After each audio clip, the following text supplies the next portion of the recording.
பலருக்கு காலை எழுந்ததும் ஃபர்ஸ்ட் ஹேபிட் என்ன தெரியுமா? ஒரு ஸ்ட்ராங் காஃபி.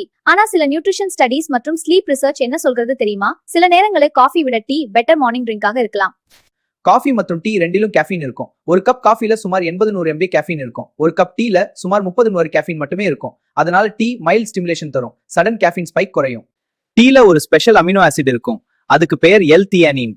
இது பிரெயின் ரிலாக்ஸேஷன் மற்றும் ஃபோக்கஸ் இம்ப்ரூவ் செய்ய உதவும். அதனால டீ குடித்தால் காம் அலர்ட்னஸ் கிடைக்கும்.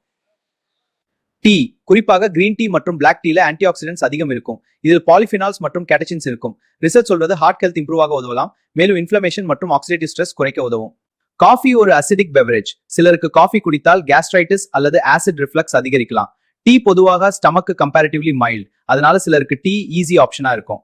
காஃபி குடித்தால் எனர்ஜி குவிக் ஸ்பைக் ஆகும், ஆனா சில நேரங்களில் அதே வேகத்துல டிராப் கூட ஆகும். டீல கேஃபீன் ஸ்லோ ரிலீஸ் ஆகும், அதனால் சஸ்டெயின்ட் எனர்ஜி கிடைக்கும். டீ நல்லது என்றாலும் லிமிட்ஸ் இருக்கிறது. டீல இருக்கும் டேனின்ஸ் அயன் அப்சார்ப்ஷன் குறைக்கலாம், அதனால் மீல்ஸுடன் டீ குடிப்பது அவாய்ட் செய்ய வேண்டும். மேலும் அதிக டீ குடித்தால் கேஃபீன் ப்ராப்ளம்ஸ் வரலாம். காஃபி ஒரு strong stimulant. Tea mild stimulant மற்றும் ஆன்டி ஆக்சிடென்ட்ஸ் கொண்ட ட்ரிங்க். அதனால லைட் ஸ்டிமுலேஷன் வேணும்னால் டீ நல்ல ஆப்ஷன். ஆனா மாடரேட் அளவுல காஃபி அல்லது டீ ரெண்டும் சேஃப்.